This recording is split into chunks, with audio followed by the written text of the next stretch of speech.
그날 나는 조용히 생일상을 치웠습니다. 내 생일날 며느리는 빈손으로 왔습니다. 그리고 그 손보다 더 무서운 건 나를 바라보는 그녀의 눈빛이었죠. 존재 자체가 부담스러웠던 걸까요? 나는 그날 조용히 생일상을 치웠습니다. 올해도 어김없이 내 생일이 돌아왔다. 예전 같았으면 손주들이 종알거리며 꽃을 들고 방으로 뛰어들어 왔겠지. 할머니 생일 축하해요. 그 소리에 나는 얼마나 울고 웃으며 그 작은 손을 꼭 붙들었는지 모른다. 하지만 오늘은 방 안이 고요하다. 주방에서 나는 일부러 큰 소리를 냈다. 프라이팬을 2번이나 떨어뜨리고 국 끓는 소리도 일부러 더 요란하게. 혹시라도 며느리가 어머님, 오늘 무슨 날이에요? 그 한마디라도 건넬까 싶어서. 하지만 돌아온 건 문 쾅 닫히는 소리, TV 소리, 그리고 구두굽 소리. 딱딱딱. 내 심장보다 더 크게 울린다. 현관문이 열리고 그대로 닫혔다. 그녀는 외출했다. 내 생일날. 내게 아무 말도 없이. 점심시간이 지나고 거실 시계는 2시를 가리켰다. 아들은 아침 일찍 출근했다. 오늘 늦게 들어올 수도 있어요, 엄마. 출근하며 던진 말 한마디. 그날따라 내 이름도 생일도 없었다. 나는 조용히 상을 차렸다. 불고기를 조금 볶고 미역국을 끓였다. 달걀찜은 손주들이 좋아했지만 오늘은 만들지 않았다. 어차피 아무도 오지 않으니까. 거울 속 내 얼굴을 잠깐 봤다. 주름 사이로 고인 눈물, 그리고 화장기 없는 입가에 어설픈 미소만 어른거렸다. 저녁 7시쯤 며느리가 돌아왔다. 명품 쇼핑백을 몇 개 들고 들어오더니 내 쪽은 쳐다보지도 않고 거실에 털썩 앉았다. 나는 한참을 망설이다가 말했다. 오늘 내가 미역국 끓였어. 그녀는 힐끔 쳐다보더니 한마디 툭 던졌다. 어머님, 요즘 누가 생일에 뭐 챙겨요? 그냥 마음만 있으면 되는 거죠. 마음이요? 그 말에서 나는 한참을 멍하니 서 있었다. 그녀는 케이크도 선물도 없이 아무렇지 않게 웃고 있었다. 그 웃음 뒤에 나를 지우려는 속내가 숨어 있는 걸 왜 나는 오늘에야 알았을까요? 이야기를 시작하기 전 구독과 좋아요, 알림 설정을 해주세요.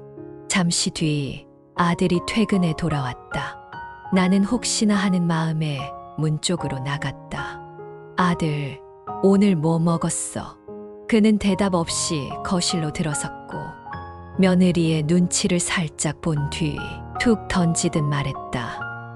엄마, 내일 회사에서 중요한 회의 있어서 오늘 그냥 좀 쉬면 안 될까? 나는 고개를 끄덕이며 웃었다. 그래, 쉬어. 피곤하지. 나는 조용히 부엌으로 돌아가 식지 않은 미역국을 하수구에 천천히 부었다. 그날 밤 불 꺼진 거실에 앉아 조용히 생각했다. 이 집에 서서 내 생일을 기억하는 사람은 나 하나뿐이었구나. 며칠 후 며느리가 말했다. 주소를 빼달라는 말. 어머님, 혹시 주소는 좀 빼주시면 안 될까요? 그녀의 그 한마디는 이 집에서 당신은 불편한 존재라는 선언 같았습니다. 나는 그날 내 이름 석자를 지우고 고개를 끄덕였습니다. 왜냐고요? 그 순간 말이 너무 아팠거든요. 생일이 지나고 나서 며칠 후였다. 비가 부슬부슬 내리는 오전. 나는 주방에서 커피를 내리고 있었다. 텁텁한 마음을 씻고 싶어 향이라도 진하게 느껴보려 했는데 그 향보다 더 진한 건 며느리의 목소리였다. 어머님, 말씀드릴 게 있는데요. 나는 얼른 커피포트를 내려놓고 고개를 들었다. 그녀는 어딘가 조심스러운 표정이었다. 하지만 나는 알 수 있었다. 그건 조심이 아니라 내가 무슨 말을 하든 상처받지 마세요 하는 면피용 표정이라는 걸. 다름이 아니라요. 혹시 주민등록 주소 말이에요. 그녀가 말을 흐렸다.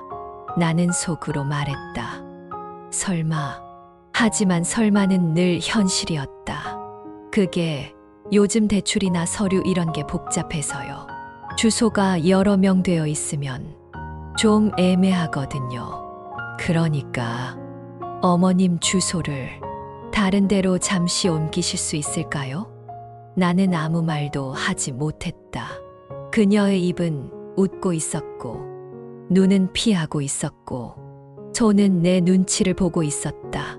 그 말을 듣는 순간 가슴 한쪽이 철렁 내려앉았다.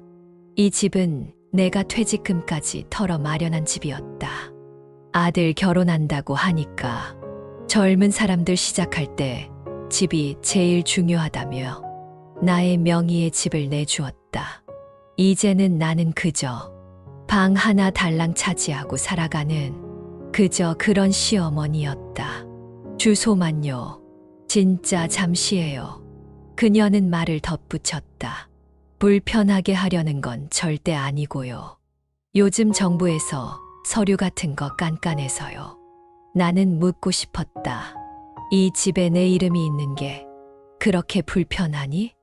내가 여기 살고 있다는 게 그렇게 너한테 짐이니? 내가 불편한 건 주소야?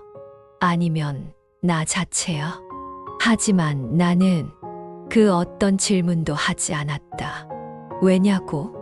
내가 질문하면 그 애는 대답 대신 나를 더 멀리 밀어낼까 봐. 며칠 뒤 나는 동사무소에 갔다. 비 맞은 우산을 들고 민원 창구 앞에 섰어. 조용히 주민등록 전입신고서를 썼다. 직원이 물었다. 어르신, 전입 사유는 어떻게 되세요? 나는 웃으며 대답했다. 그냥 조용히 살려고요. 직원은 내 서류를 넘기며 말했다. 그래도 자식들하고 같이 살면 좋죠. 요즘은 다들 부모랑 안 살려고 하더라고요. 나는 대답하지 않았다. 속으로 중얼거렸다. 같이 사는 게 아니라 나는 그냥 묵묵히 껴있는 거지. 그들은 함께 산다고 생각 안 해요. 그날 저녁 주소를 옮겼다는 말을 하자 며느리는 표정 관리에 실패할 만큼 기쁘게 웃었다. 어머님, 감사합니다. 진짜 부담 드릴까봐 걱정했는데 진짜 감사드려요. 그녀의 그 말이 왜 그렇게 내 속을 뒤집어 놓았을까? 감사하다는 말. 그건 내가 이 집에서 사라져 준 데 대한 감사였겠지. 존재를 지운 사람에게 감사할 수 있는 건 그 존재가 더는 안 보이기 때문일 테니까. 밤이 되자 방 안에서 문서 뒤적이는 소리가 들렸다. 남편과 무언가를 얘기하며 부동산 서류 같은 걸 꺼내는 소리였다. 그런 문서들은 늘 내가 없는 시간, 내가 없는 공간에서만 존재했다. 나는 그날 혼자 이불을 덮고 누워 조용히 눈을 감았다. 눈을 감으면 적어도 이 집에서 내 이름이 지워졌다는 사실만은 잠시 잊을 수 있으니까. 믿었던 내 아들. 적어도 그는 나의 편일 줄 알았다. 하지만 아들의 입에서 나온 말은 엄마, 그 정도면 됐잖아. 너무 예민하게 굴지 마. 그날 나는 진짜 혼자가 되었다. 딸에게 전화했지만 엄마, 혹시 오해하시는 거 아니에요? 나는 그 말 한마디에 무너졌다. 내가 느낀 고통은 상상이었고 내가 받은 상처는 예민한 착각이었다. 그 순간 나는 진짜 혼자가 되었다. 며칠이 지났다. 아들의 말도 며느리의 표정도 머릿속에서 반복해서 떠올랐다. 곱씹을수록 가슴이 더 미어졌지만 나는 어떻게든 나 자신을 붙들어야 했다. 그래, 그래도 딸은 마음속 한 구석에 남은 유일한 희망이었다. 딸아이는 결혼해서 멀리 살고 있었지만 어릴 적엔 누구보다 나와 가까웠다. 아무리 세상이 변해도 딸은 다르지 않을까. 그렇게 믿고 싶었다. 나는 조심스럽게 전화기를 들었다. 딸아이의 번호를 누르면서도 손이 떨렸다. 한 번, 두 번, 세 번. 신호음이 울리는 동안 나는 속으로 기도했다. 제발 너만은 엄마를 그냥 지나치지 말아다오. 여보세요? 엄마. 딸의 반가운 목소리에 순간 울컥했다. 그래, 수진아. 잘 지내지? 응. 엄마 목소리 왜 이래? 무슨 일 있어? 나는 잠시 침묵하다가 차근차근 이야기를 꺼냈다. 혹시 며칠 전에 네 오빠네 집에서 주소 얘기 나왔다는 거 들었니? 아, 그 얘기구나. 엄마, 혹시 그거 너무 마음에 담아두시는 거 아냐? 나는 순간 말을 잃었다. 뭐라고? 아니, 그게 요즘 대출이나 뭐 이런 거 복잡하니까 실무적으로 그런 거지. 엄마한테 감정 있는 거 아니래. 옳게 말로는 엄마가 좀 오해하신 것 같다고. 그 순간 내 심장이 철렁 내려앉았다. 오해. 그 많은 날들, 나를 비우고 나를 무시한 그 수많은 말과 행동들이 고작 내 착각이었다는 말인가.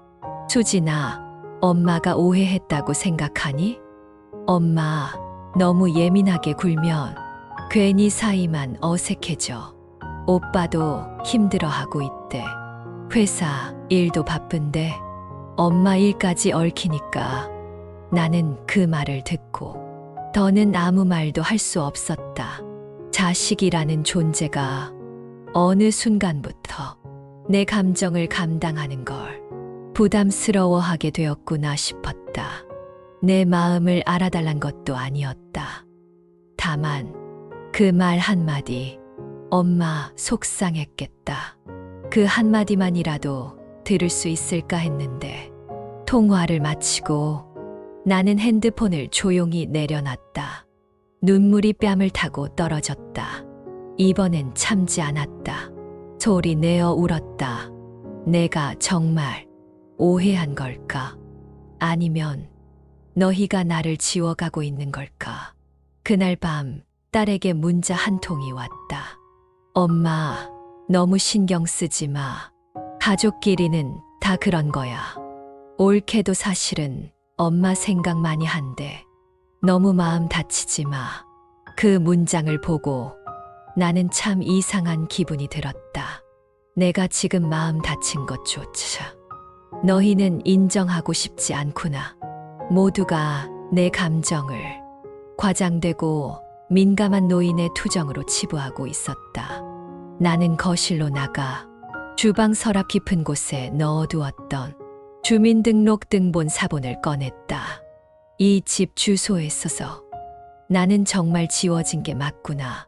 나는 그것을 바라보다 조용히 종이를 찢었다. 아무도 보지 않는 곳에서 그 누구에게도 보여주지 않은 채로 그 순간 나는 이 집에 서서 내가 살고 있는 게 아니라 그저 잠시 머물다 떠날 사람이라는 걸 다시금 절실히 느꼈다. 우연히 마주친 며느리의 친구가 던진 한마디. 형님이요? 아, 그 집 시댁 할머니 아직도 같이 사세요?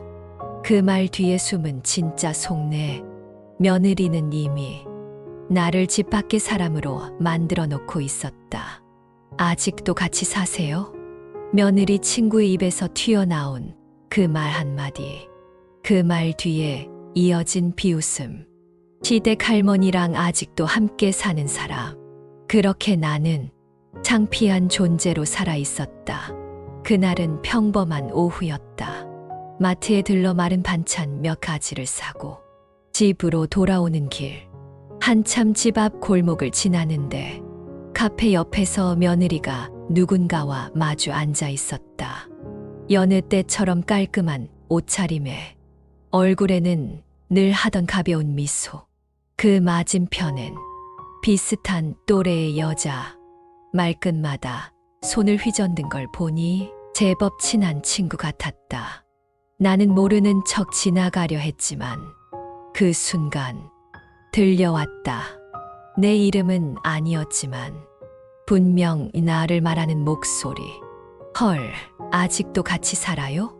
친구의 목소리가 컸어. 나도 모르게 걸음을 멈췄다. 어쩔 수 없잖아. 남편이 끊질 못해. 난 진짜 미치겠어. 며느리의 목소리였다. 부드럽지만 도려내는 듯한 말투였다. 아니, 형님도 이해 안 가. 우리 또래가 어떻게 시댁이랑 같이 살아. 완전 옛날 스타일. 그 친구의 말에 며느리는 작은 웃음을 터뜨리며 커피잔을 입에 댔다. 그리고 그 말이 나왔다. 나도 진짜. 주소도 뺐고 요양원 정보도 슬쩍 흘려봤는데 눈치가 없으셔. 좀 알아서 나가주시면 좋겠는데. 나는 카페 앞 길목에서 돌처럼 굳었다. 그녀의 속내는 이미 오래전부터 정해져 있었다. 나는 그저 버티고 있었을 뿐. 그날 저녁, 아들은 퇴근이 늦었다. 거실엔 며느리와 나, 둘만 있었다. 나는 멍하니 TV를 보고 있었고, 그녀는 휴대폰을 보며 웃고 있었다. 잠시 후 그녀가 입을 열었다. 어머님, 오늘 마트 다녀오셨어요? 나는 고개만 끄덕였다. 어머님이 사오신 반찬, 이제 그만해도 되지 않을까요? 그 말에 나는 고개를 들었다. 무슨 말이니? 그녀는 웃으며 말했다. 요즘엔 반찬도 다 배달되잖아요. 어머님 힘드실까 봐요. 나는 알았다. 그녀는 내 노력조차 이제는 불편함으로 느끼고 있었다. 밤늦게 아들이 들어왔다. 나는 잠시 망설이다. 오늘 들은 이야기를 조심스레 꺼냈다. 아들아, 너희 집 근처 카페에서 우연히 내 아내랑 친구 얘기하는 거 들었어. 아들의 표정이 굳었다. 나는 말을 이어갔다. 야보고 눈치 없이 같이 산다고 했더라. 주소 뺀 것도 요양원 얘기 꺼낸 것도 다 나 내보내려고 했던 거니? 아들은 숨을 길게 내쉬더니 천천히 고개를 돌렸다. 엄마, 듣지 말았어야 했어요. 그 한마디가 모든 답이었다. 그날 밤 나는 거울 앞에 섰다. 나는 왜 이렇게 된 걸까? 혼잣말처럼 내뱉은 그 말에 거울 속 나는 아무 대답도 하지 않았다. 주름진 얼굴, 기운 없는 눈동자, 그리고 무거운 어깨. 나는 이 집에 서서 왜 아직도 버티고 있는 걸까? 조용히 짐을 쌌습니다. 어머님, 어디 가시려고요? 그 말에 난 손에 쥐고 있던 옷까지마저 놓쳐버렸다. 왜 그러세요? 저 진짜 그런 뜻 아니었어요. 그 입에서 나오는 변명은 이미 너무 늦었다. 나는 그날 조용히 짐을 쌌고 그보다 더 조용히 마음을 내려놓았다. 그날 밤 불 꺼진 방 안에서 나는 멍하니 앉아 있었다.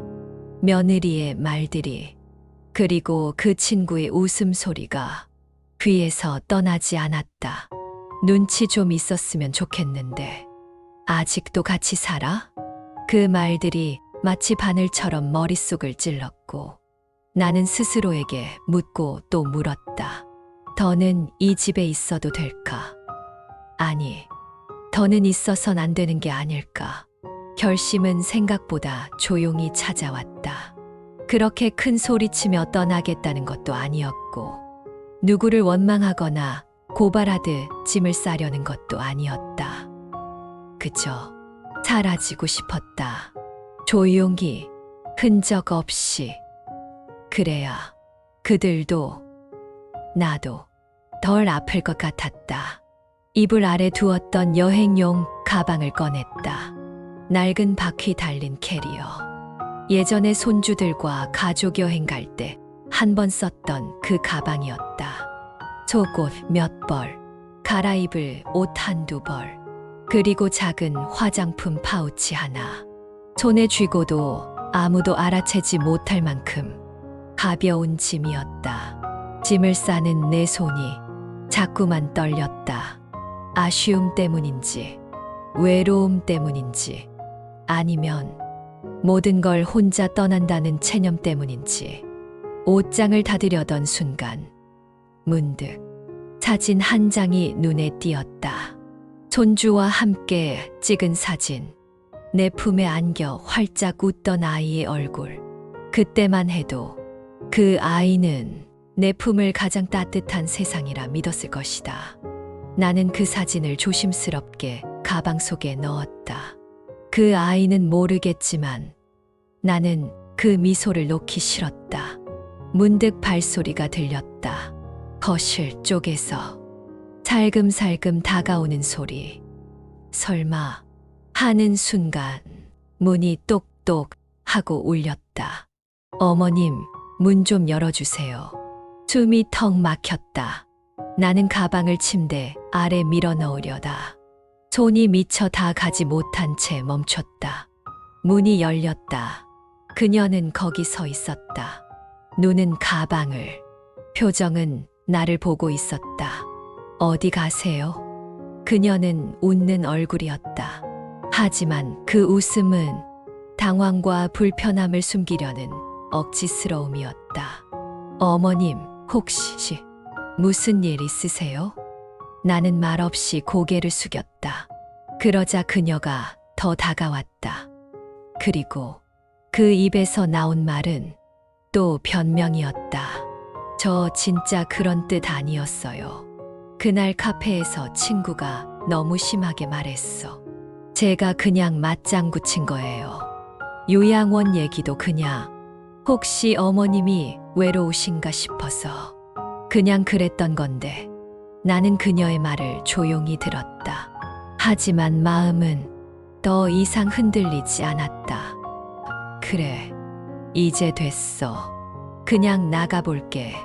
그 말에 그녀는 다급히 붙잡았다. 아니, 어머님. 갑자기 그러시면 저희 곤란해요. 나는 그 말이 가장 솔직한 감정이란 걸 바로 알아차릴 수 있었다. 걱정이 아니라 곤란함. 나의 떠남이 슬픈 게 아니라 번거로운 일이 될까봐 당황하는 거였다. 나는 그녀의 손을 뿌리쳤다. 오히려 담담한 얼굴로 말했다. 내가 곤란하지 않게 조용히 나갈 생각이었어. 그게 내가 너희한테 해줄 수 있는 마지막 예의 같아서. 그녀는 아무 말도 하지 못했다. 입술을 꾹 다물고 그 자리에 서 있기만 했다. 그 모습마저 나는 불쌍하게 느껴졌다. 이토록 자기 감정에 솔직하지 못한 사람과 한 지붕 아래에 있었던 날들이 참 허무하구나. 가방을 끌고 문을 나섰다. 현관 앞. 오래전 내가 심어둔 화분엔 이름 모를 풀들이 자라고 있었다. 그 풀들은 물 한 번 못 받고도 꿋꿋하게 살아 있었다. 나는 문을 닫으며 말했다. 내가 너무 오래 있었지.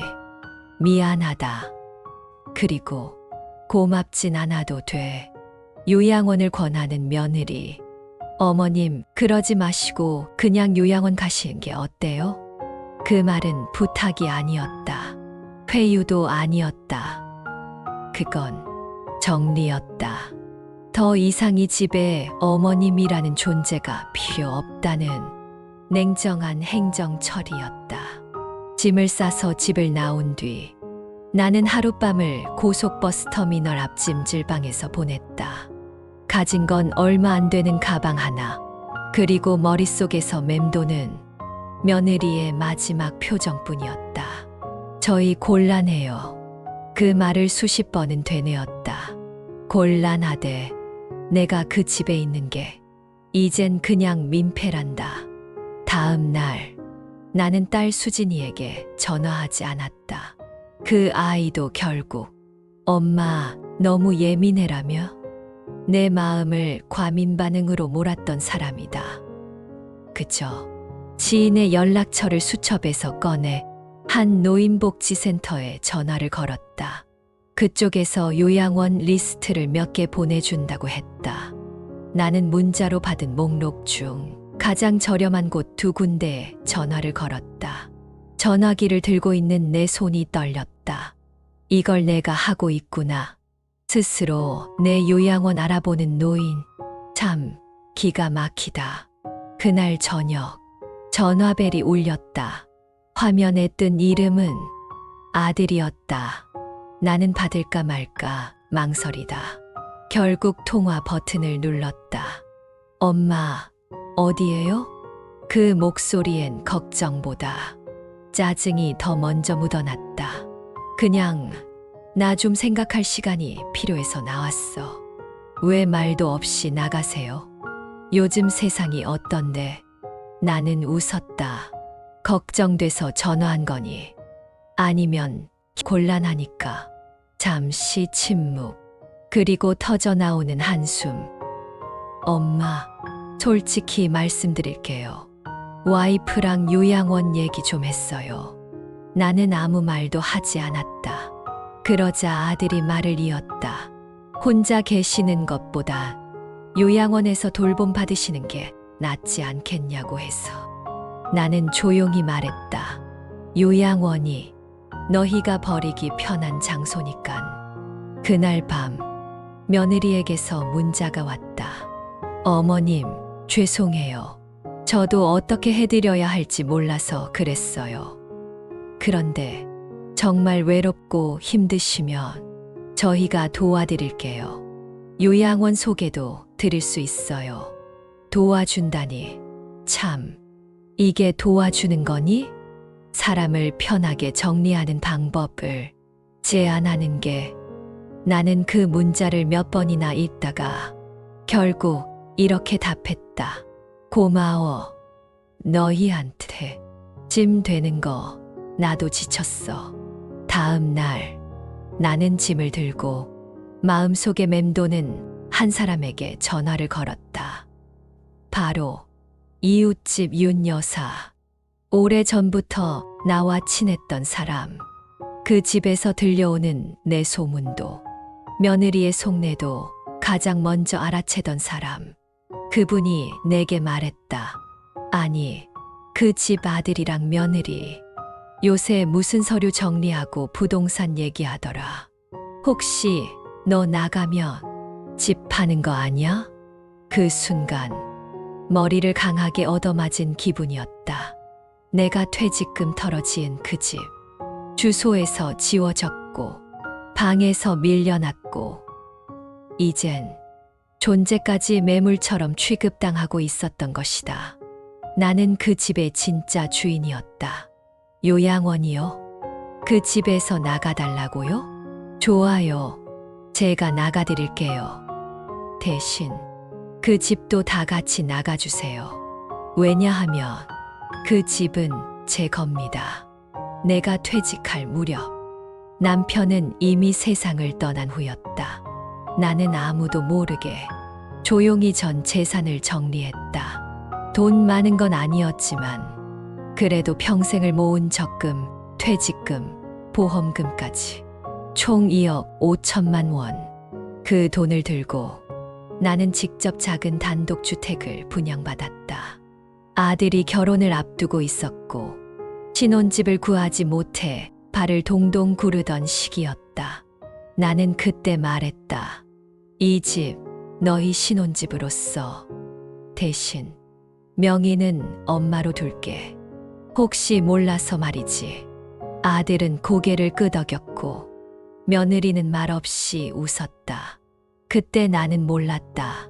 그 미소가 불편함의 시작이었단 걸. 그로부터 몇 년 뒤 며느리는 서류 정리를 핑계로 주소 이전을 요구했다.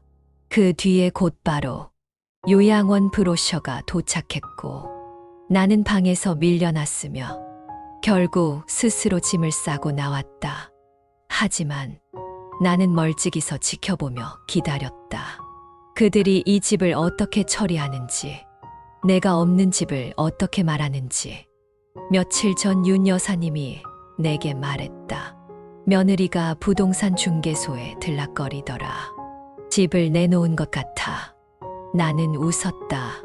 그래요. 이제는 그들이 나를 어떻게 몰아냈는지 그 값 그대로 돌려줄 때였죠. 나는 등기권리증을 꺼냈다. 등기부등본에는 소유자 김순자, 내 이름이 선명하게 적혀 있었다. 그 집은 내 명의의 단독주택. 아무에게도 양도한 적 없고 단 한 번도 소유권을 넘긴 적 없었다. 나는 법무사를 찾아갔다. 현 상황을 설명하고 부동산 불법 매도, 시도 민명이자 퇴거 강요로 내용 증명을 보냈다. 며칠 후 아들 내외에게 등기권리자의 이름이 담긴 내용 증명이 도착했다. 며느리에게서 전화가 왔다. 목소리가 떨렸다. 어머님, 이게 무슨 일이에요? 나는 조용히 말했다. 그 집 팔 생각하지 말고 이사 준비해요. 두 사람 다 내 집에서 나가주세요. 잠깐만요, 어머님. 처음부터 말했어야죠. 이런 식이면 너무. 나는 끊었다. 이제 내 말에 설명을 덧붙일 이유는 없었다. 며칠 후 나는 집에 다시 들어갔다. 현관 비밀번호는 이미 바꿔놓았고 부동산에도 매도 불가 표시를 해두었다. 마당엔 내 손으로 키운 장미들이 예전보다 훨씬 더 풍성하게 피어 있었다. 그 집은 여전히 그 자리에 있었지만 이제 그 안의 공기만은 달라져 있었다. 거울 앞에서 나는 조용히 머리를 빗었다. 그리고 나지막이 중얼거렸다. 이제야 정말 내 공간에서 숨을 쉬는 기분이야. 며느리와 아들은 임시로 원룸에 들어갔다는 말을 윤 여사님을 통해 들었다. 딸 수지는 며칠 후에 전화를 걸어왔다. 엄마, 미안해. 그땐 내가 너무 몰랐어. 나는 조용히 대답했다. 괜찮다. 몰라도 돼. 중요한 건 나 자신은 더 이상 나를 모른 척하지 않기로 했다는 거야. 그날 밤 나는 오래간만에 생일 케이크를 샀다. 촛불 하나, 작은 미역국, 그리고 조용한 내 집.